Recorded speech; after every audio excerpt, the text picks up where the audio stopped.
Hello everyone, myself mister Daya Sahu.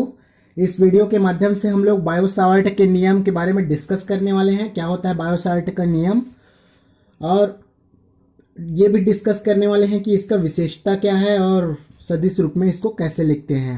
इसका expression find करेंगे हम लोग। तो सन 1820 में दो फ्रांसीसी भौतिकविद बायो और सावर्ट ने सरल आकृति के धारावाही चालकों के निकट चुंबकीय क्षेत्र के मापन के लिए एक नियम का प्रतिपादन किया, जिसे बायो सावर्ट का नियम कहते हैं। बायो सावर्ट का नियम कहते हैं। बायो और सावर्ट दो अलग अलग व्यक्ति हैं। तो जो बायो और सावर्ट है सन 1820 में, ये ओस्टेड के प्रयोग, जो कि 1820 में ओस्टेड ने क्या प्रयोग किया था कि किसी धारावाही चालक के चारों ओर, अगर किसी चालक के चारों ओर करंट फ्लो किया जाए, अगर किसी चालक पर, तो उसके चारों ओर मैग्नेटिक फील्ड जनरेट हो जाता है। तो ये था ओस्टेड का प्रयोग। तो ओस्टेड के प्रयोग से प्रभावित होकर बायो और सावर्ट ने बायो सावर्ट का नियम दिया। ओस्टेड के प्रयोग को मैं डिस्क्रिप्शन बॉक्स में दे दूंगा, आप लोग उसको भी देख सकते हो। चलिए, तो मान लेते हैं, क्या मान लेते हैं, एक है हमारा ये रिजु रेखीय चालक जिस पर करंट आई फ्लो हो रहा है, जिस पर करंट आई फ्लो एक्स से वाई की दिशा में हो रहा है। अब ये अनंत लंबाई का है एक चालक।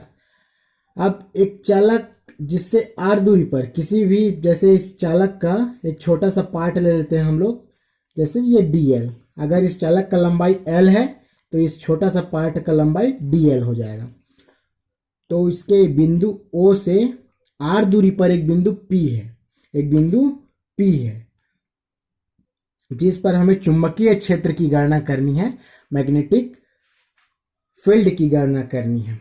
तो देखिए क्या होगा, ये जो छोटा सा टुकड़ा है रिजुरेखी चालक का, छोटा सा टुकड़ा डीएल के वजह से इस चुंबकीय क्षेत्र पर जनरेट होने वाला चुंबकीय क्षेत्र डीबी, वो क्या होगा,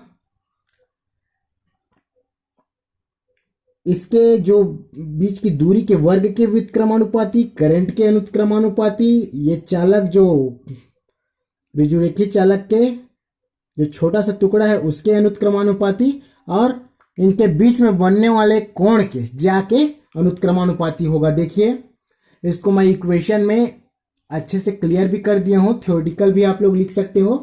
फर्स्ट है डीबी चालक में प्रवाहित धारा आई के अनुत्क्रमानुपाती होगा, अर्थात DB is proportional to I. Equation first दे देंगे इसको।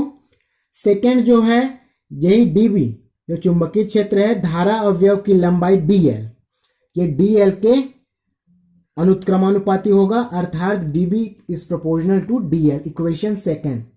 सिमिलरली डीबी जो प्रोपोर्शनल होगा साइन थीटा के, तो DB is proportional to sine theta. Equation third. And fourth है धारा अवयव से बिंदु पी के बीच की जो दूरी है आर, उसके वर्ग के व्युत्क्रमानुपाती होता है ये चुंबकीय क्षेत्र।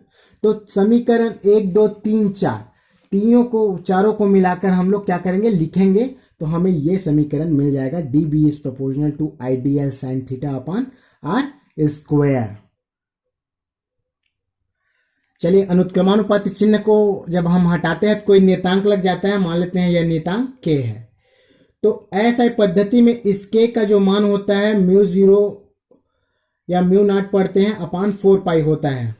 ये के का वैल्यू मान लिए हैं, जहां म्यू 0 जो है निर्वात की चुंबकशीलता है, निर्वात की चुंबकशीलता है, जिसका मान 4 पाई इंटू 10⁻⁷ टेस्ला मीटर प्रति एम्पियर होता है। तो ये वाले वैल्यू को जब यहाँ पे हम लोग सब्स्टिट्यूट करेंगे इक्वेशन 5 में, तो ये 4 पाई कैंसिल हो जाएगा, 10⁻⁷ मिल जाएगा। इक्वेशन 6 मिल जाएगा हमें, ideal sine theta upon R square. तो समीकरण जो ये 5 और 6 जो है, समीकरण 5 और 6 में जो रिलेशन प्रदर्शित है, संबंध प्रदर्शित है, यही बायो सावर्ट का नियम कहलाता है।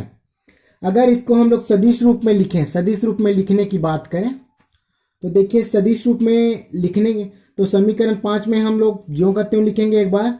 अब इसमें आर का गुणा कर देंगे क्योंकि आर नहीं है ऊपर में और नीचे आर क्यूब हो जाएगा। तो ये mu 0/4 I D L R sine theta upon R cube. तो देखिए साइन थीटा है मतलब ये क्रॉस प्रोडक्ट होगा सदिश का सदिश गुणन। तो vector D L cross vector R और इधर वेक्टर डी भी हो जाएगा। मैग्नेटिक फील्ड क्योंकि वेक्टर क्वांटिटी है इसलिए ये भी वेक्टर हो जाएगा। तो ये फाइनली हमें इक्वेशन 7 भी मिल जाएगा सदिश के रूप में। अब केवल और केवल विशेषता जो है इसी पर डिपेंडेंट है बायो-सेवर्ट के नियम की विशेषताएं। तो पहला विशेषता क्या हो जाएगा? पहला विशेषता इसका हो जाएगा कि यह भी एक कूलाम के नियम की भांति है। स्थिर वैद्युतिकी में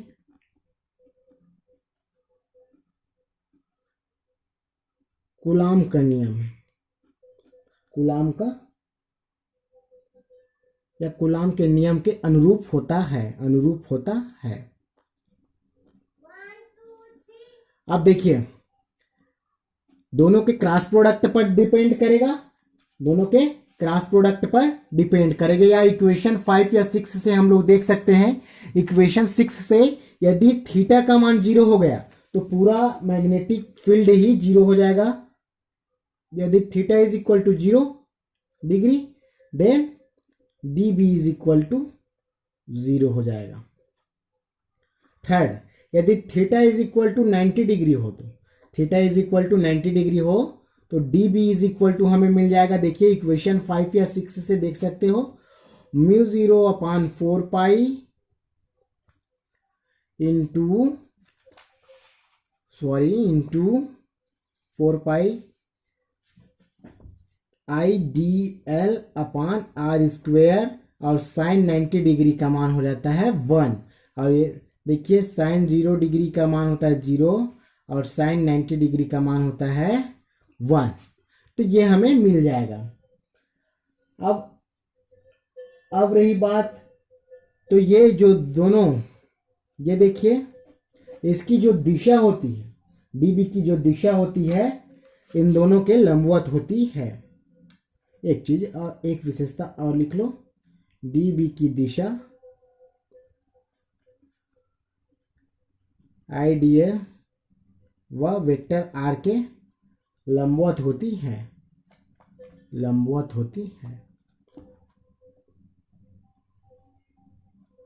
तो ये रहा बायो-सेवर्ट का नियम। ये बहुत आईएमपी है क्लास 12th के लिए।